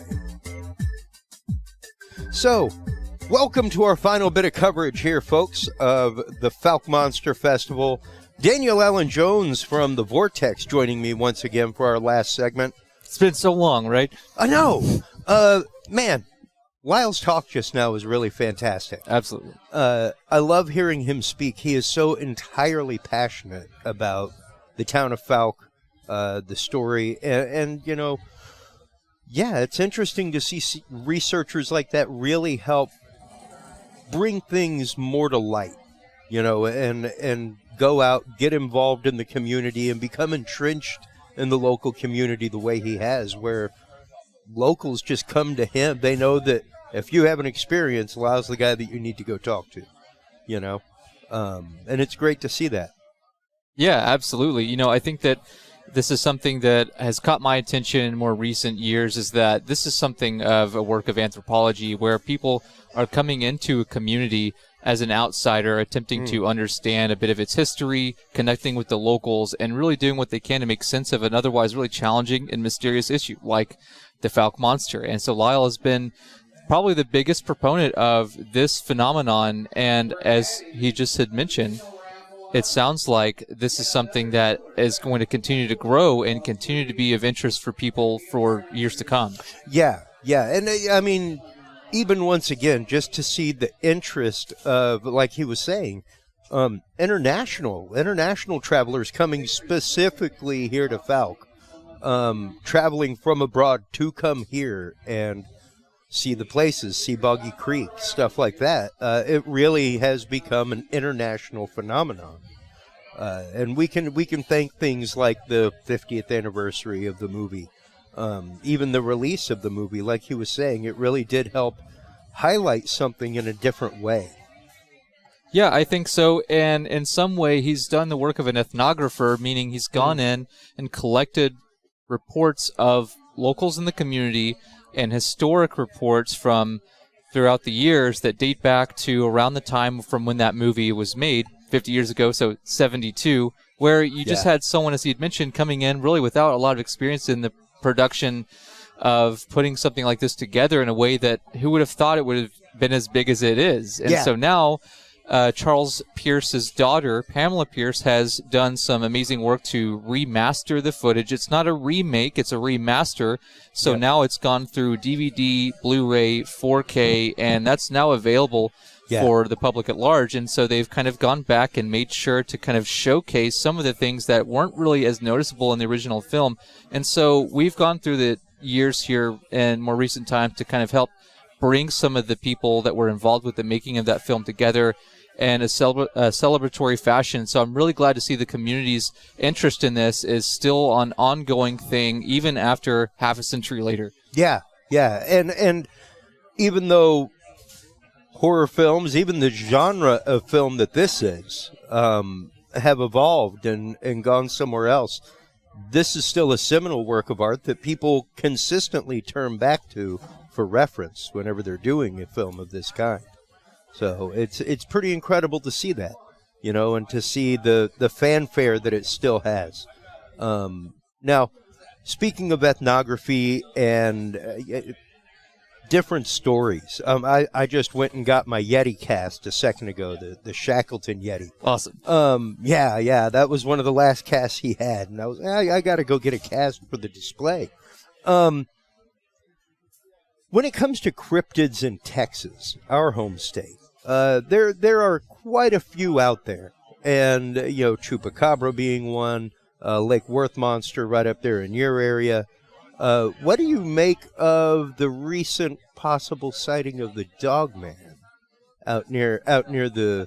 Was it El Paso? Was it the El Paso Zoo? Well, apparently the Amarillo Zoo had released this security footage of a mysterious figure, which the city of Amarillo is now requesting help in an attempt to identify, which I think is really fun to even have a city propose something like this rather than keep it under wraps and maybe do a private investigation to where it's not going to scrutinize and, throw under the bus the reputation of a otherwise well-known city up in the Panhandle. And it's just one of the things that I think it could very well be something of a publicity stunt for the zoo. But even if it wasn't, that zoo's blown up all over national news at this point either way. Yeah, exactly. And that was one of the reasons I wanted to bring it up, is because there has been a ton of conversation amongst the cryptid communities online with it. Even King Gerhardt here had some very strong opinions on it, things like that. And it's one of those, yes, it was very interesting to see them as a community reach out for assistance. And, whether it was something that was just posted because someone was like, oh, this just looks weird. And like Ken said, maybe an anomaly, maybe some oddly grown bush or topiary, something. I mean, it could be like a T-Rex topiary that just started rotting in some parts, and now it's just shaped like that instead of having a tail and arms. Who knows? But until we get to that point, to see a city actively put it out there, and like you said, to say, help us identify this, help us know what's going on here, I think is really interesting and something that we as a society really need to think about. Yeah, you brought up the Lake Worth monster, and you had a similar issue where, as the story unfolded in the summer of 1969, it's something that really drew the attention of a lot of local monster hunters, you could say, that came, gun ready and just pretty much just about to blast anything that was in their path, which is actually a really dangerous thing to think that maybe now it's things have changed in some ways, but in some ways things are in many ways still the same. In Texas, it's kind of renowned about how the overall look on, the use of guns and things is pretty widely accepted. And so to even suggest that we have any mystery creatures or some kind of even known creature that's amiss or getting onto properties and doing things mischievous and otherwise unwanted, it's challenging for us to think that it won't cause a stir in the local communities to come and pretty much just guns a-blazing shoot anything that would seem to be otherwise harmful to the local wildlife. And so you mentioned the chupacabra and these types of things as well. In Texas, we have this idea of what's called the Texas blue dog, which is essentially the Texas version of the chupacabra. And I think that it's important to see that if whatever this is that's going on in Amarillo, the security footage is a still shot that's been blown up all over the news, and it says it's from some security footage, so it's an actual video or some kind of feed that they had stored or something that I don't know has been released. The main issue I find with all of this is that if that is the case and the city didn't want this to get out in such a way that it did, they probably would have hushed it up as soon as possible and said, there's nothing to this. We don't need this attention. But they're not. They're doing the exact opposite. And as you said, they're really kind of trying to garner the interest of anyone and everyone. And in some way, that can draw a lot of, local economical benefit by way of tourism, if not anything else, to the local zoo, which they probably badly need at a time where it's been difficult for anyone to get anything going by, through events and stuff. So I don't know a zoo out there that doesn't need some help. Right. It's something that I think is interesting because if you look at footage and you're trying to figure out what something is in a either like a game cam or any time you take a picture of something, you think you've captured it. There are a lot of ways you can easily find out if it's something that's in the background. So let's say if this was just some kind of like a bush or a plant or some misshapen object that's always there, you could just go and take a picture of it at any time and see that it's always going to still be there, or maybe it's there in a different kind of shape. Now, what it seems to be is that it appears, as some would describe, as some kind of like weird animal, furry creature standing on two legs. Now, it's easy to maybe insinuate that, but that might not be what it actually is. Someone could easily misidentify it, and it very well could be some trash or something. And I think that if it is an animal, and the other big issue is it wasn't described as being on the property of the zoo, like inside messing with animals. To their knowledge anyway, they say it's on the outside. So,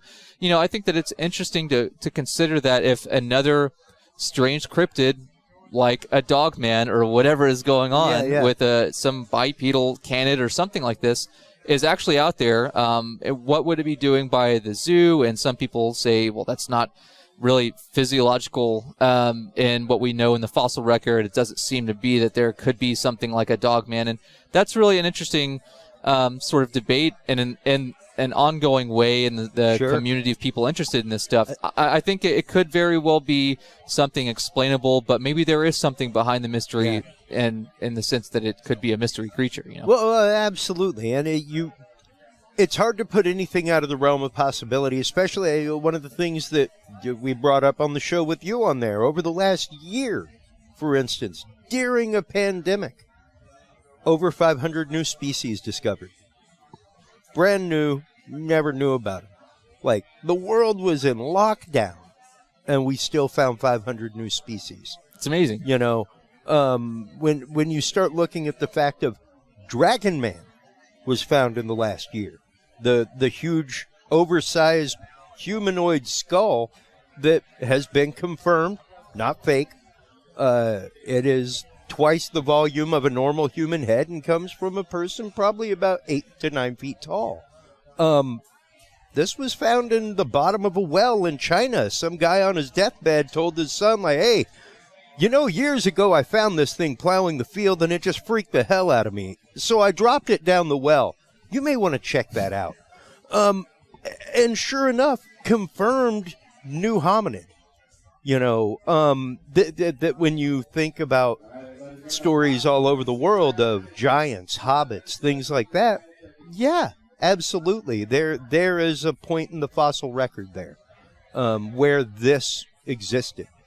So to say outright, which you're not saying, but for somebody to say outright, like, we have nothing in the fossil record that shows that there is a bipedal canid out there, that does not mean that something couldn't be out there.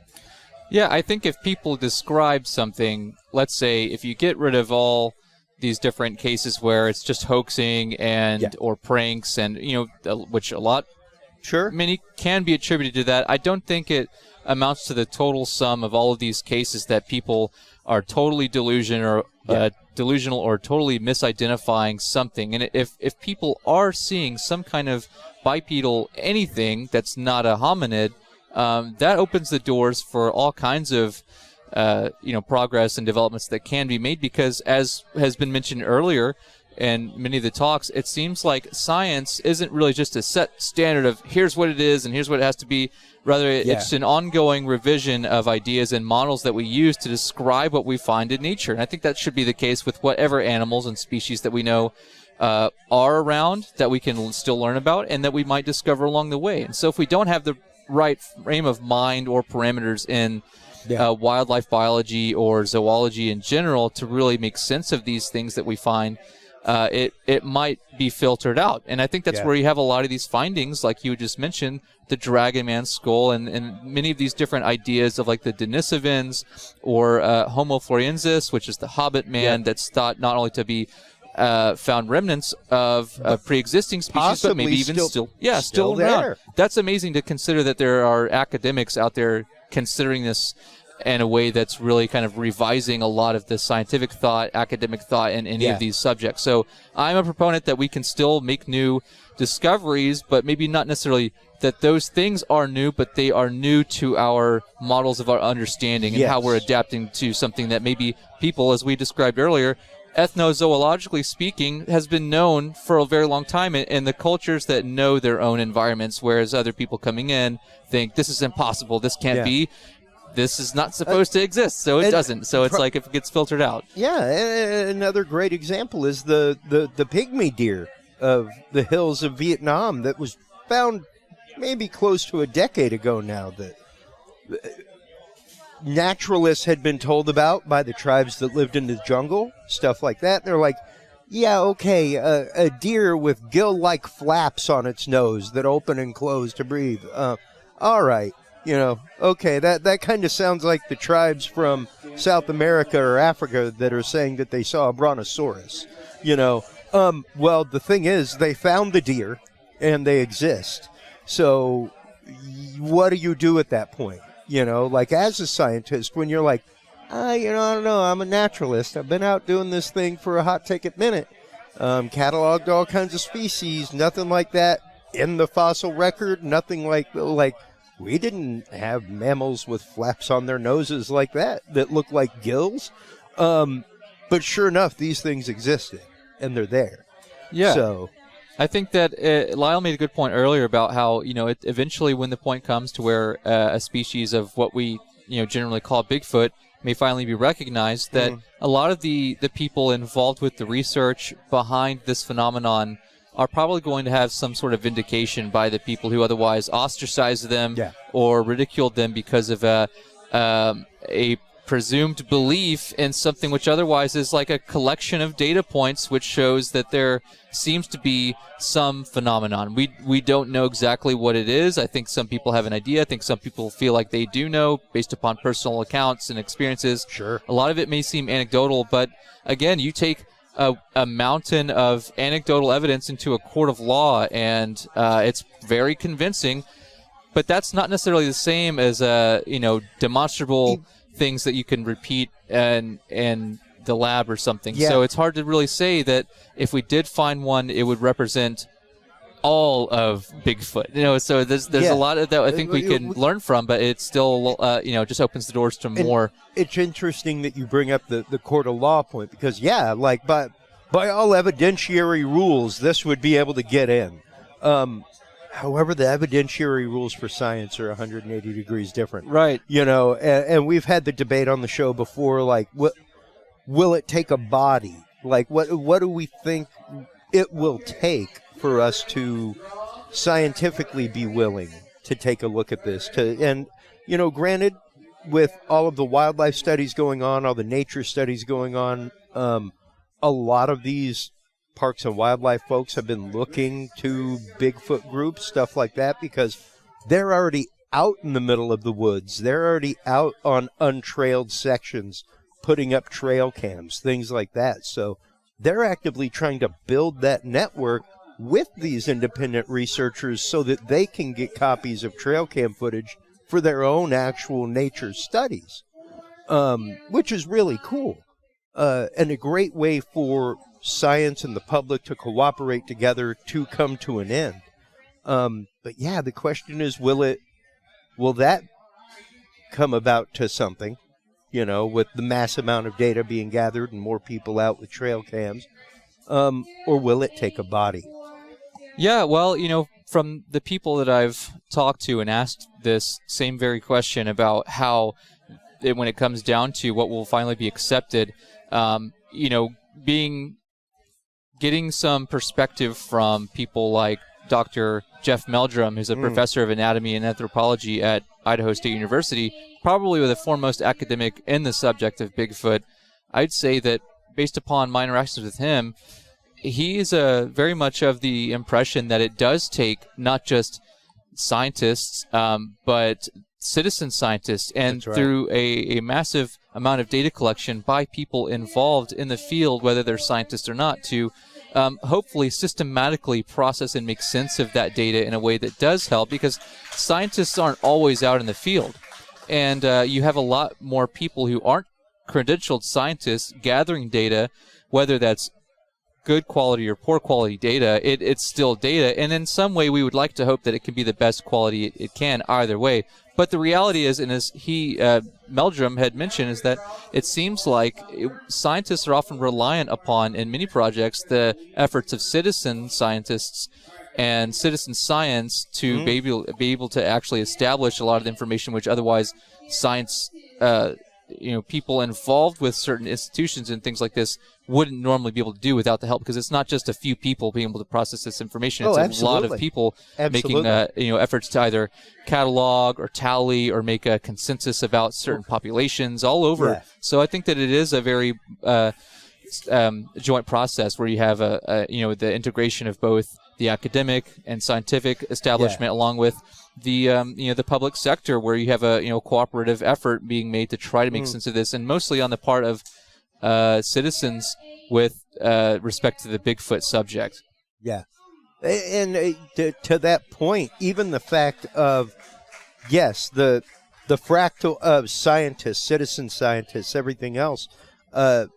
One of the hurdles that we have to come to and overcome is I guess really that gatekeeper concept, and the fact of, well, when you're studying things like this and you are studying the actual way that this track is made, there are very few people in the world who specialize in the morphology of footprint, things like that. So getting the evidence into their hands and getting their evidentiary stamp of approval on things, where they're at least, and there's a couple of them here in America that are wicked high up there, and even they are intrigued by the footprint evidence.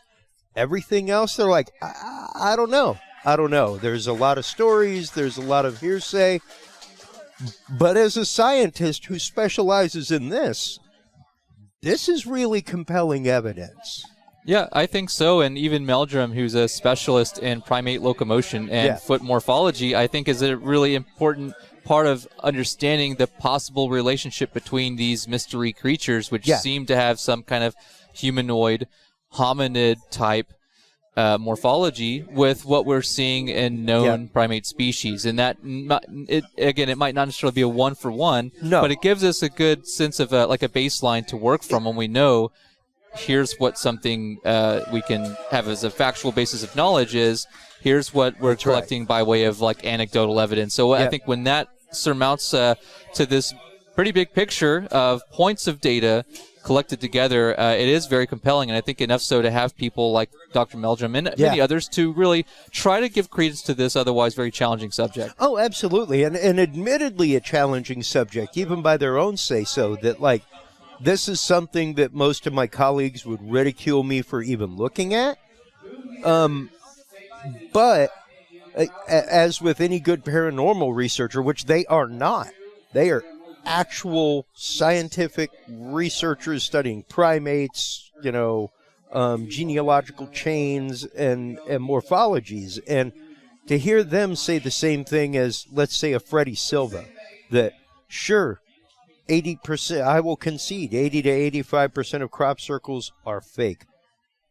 The issue is the 20 to 15% that aren't, and we need to be investigating that. We need to be deeply looking into that. And Dr. Meldrum's very much the same way, where yes, there is a ton of fakery out there. There is a ton of fur evidence, hair evidence, things like that. And a big one right now is the oil print evidence, like oil from the skin on handprints on windows, things like that that's been gathered. That's pretty incredible. But to hear them even say that, yes, most footprints that we find, not anything of what we're talking about, but those 10 to 15% are so compelling that we've got to look at them. We have to keep looking at them. I think so. When you have not just the idea of physical eyewitness testimony and sightings and those types of encounters that are just described by someone who's trying to make sense of what they saw, you also pair that up with the physical footprints, the things that we can actually use to kind of make these casts to show that there is some indention or depression in the ground. You also have the ideas of both DNA and scat and hair, blood, and these ideas that maybe there are other things that can be captured, like vocalizations or audible captures of recordings, things that might show that they have a language or some kind of collection of vocal sounds that are used to either intimidate, to express some form of distress, or all these things like what you see in primatology already. I think that there are a lot of these ideas that are beyond just the physical sightings and even just the footprints, which are most of, I think, what people immediately relate the idea of Bigfoot to, that are overseen, but may also help to kind of muddy the waters, because people often try to relate several things collectively together that sound good or seem good, but might not always fit. And that's a challenge for anyone, whether a scientist or not. But I think that there are several aspects of this that help to establish a pretty good, compelling body of what we could think of as evidence, but it might not always hold up in the lab or in court. As we said earlier, it could be very different either way, but I think that there is enough of all of those things to show that something's going on. It should make anyone curious, at least, to look into it. And so we have people trying to do that. Exactly. Now, before we let you go, because we need to wrap up, we're getting ready for the viewing of Legend of Boggy Creek. We have to wrap up our broadcast. What would you like to see in the cryptid community within the next year? What would you like to see happen? Well, I think that my outlook on this whole subject, in cryptozoology has really shifted around over the years, but I think that the cooperation with the scientific community has to improve. People, I think, always see it as one or the other, and that they can't coincide. And I really think that's really going to be difficult for the general public at large to feel comfortable with this being okay with any of these types of subjects or cryptids, because it's something that has been relegated to the sort of the loony bin, the fringe. Yeah, it's the fringe of society. I think we need to do more to bring it out of the fringe into the forefront of serious academic discussion, through not just discussing it, but by trying to weigh in on things that are compelling enough to be shown in a way that is demonstrable, that we can find out ways that it's not just a singular account, but we can weigh all of these different things together. I would like to see people be more considerate in their field research so that they're not doing what we call confirmation bias and really just looking for what they want to see and find, but really just weighing in what we know can be found out there, what we are finding, regardless of what we really want to find or not. We just have to go with the facts. And I think that really challenges a lot of people in this community, because we have the issue of a faith-based system of operation, and that doesn't account for everyone, but I think it does affect the overall outlook in a sense that becomes almost religious. And I think that we have to be careful, because the scientific community is not going to cooperate with those ideas. The religious community is not going to cooperate with some of those things, and I think it instills more division. We need to be careful in not furthering that division, but by working together to be accepting, to be open-minded, to do better field research. And I think we're doing a little bit of that here and where we can, as we did an attempt to do last summer in one of our expeditions, and I think that can be something we can really help to maybe encourage with any wildlife photography and any type of effort being made to just explore nature, because it's not really always just about going out and just trying to find cryptids. You're probably never going to find any cryptids realistically. Statistically speaking, almost no one is going to see any type of mystery animal in their life, but for those who do, almost all of them didn't mean to. And I think that's one of the things is that we can always hope to go out there and find things, as Lyle had mentioned in his closing talk. I think it's more important to realize that we just need to be able to approach the situation the best we can and as prepared as we could, as we had mentioned earlier, but also to consider the possibility that we don't know everything that's out there, and that we're entering into sometimes their territory, not ours, so to speak. So that's right. I think it's good to be able to kind of use that as a good method, or to continue to study known established sciences and really get more familiar. And I'll do what I can to continue studying zoology and anthropology and archaeology, because those interest me, but I know that it can help me with everything else that I'm doing as well. Absolutely. And speaking of which, I cannot wait until your book on Aurora comes out.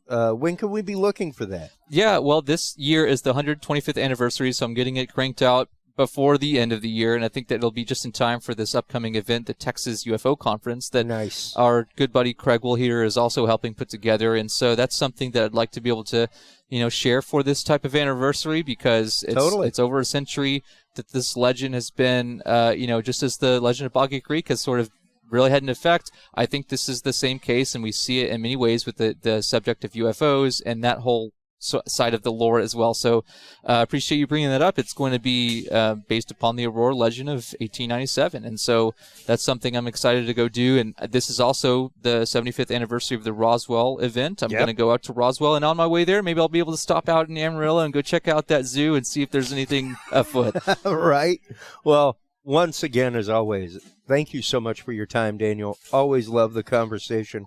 Let everybody know where they can go to keep up with the Vortex, everything that you're doing, all your videos, appearances, everything else. Sure, yeah. I'm available on Facebook, Instagram, Twitter, YouTube. You can go check out my name, full name, which is just Daniel Allen Jones, or you can check The Vortex on YouTube for media productions on all kinds of great interviews, on-location segments, and events, and presentations like we've seen here today. So that's something I'm always glad to share with anyone, and whoever has any questions or would like to continue the discussion, let's do it there. So absolutely, appreciate it, Chris. It's always an honor. Most definitely, man. Love having you on. While you're online checking out everything from Daniel Allen Jones and the Vortex, make sure to stop on by Curious Realm, folks. CuriousRealm.com is your home for all of our episodes, all of our live streams. You can follow us on Facebook there. You can come join the group. We have some fantastic conversations there. Over 1,000 members now, over 5,000 followers on the Facebook. So thank you for everybody. Find us on Rumble, Minds, all the alternative platforms. Stop on by and check us out. Until next time, everybody, take care of yourselves, take care of each other, and remember, stay curious. We'll talk to you soon. Bye-bye. Awesome, man. Thank you for tuning in to this episode of The Curious Realm. Stay tuned for more guests, forbidden topics, and hidden truths. Download the official Curious Realm app and view the Knowledge Vault on our website, curiousrealm.com. Follow us on social media by searching Curious Realm. Curious Realm is available on your favorite podcast services, as well as YouTube, Roku, Amazon Fire, and Apple TV through the APR TV app, available on all app markets. Curious Realm is a proud member of the HC Universal Network family of podcasts. For more great content or to become a sponsor of Curious Realm or other podcasts, visit hcuniversalnetwork.com today. Thanks for listening. Stay curious. And remember, the other side is always watching.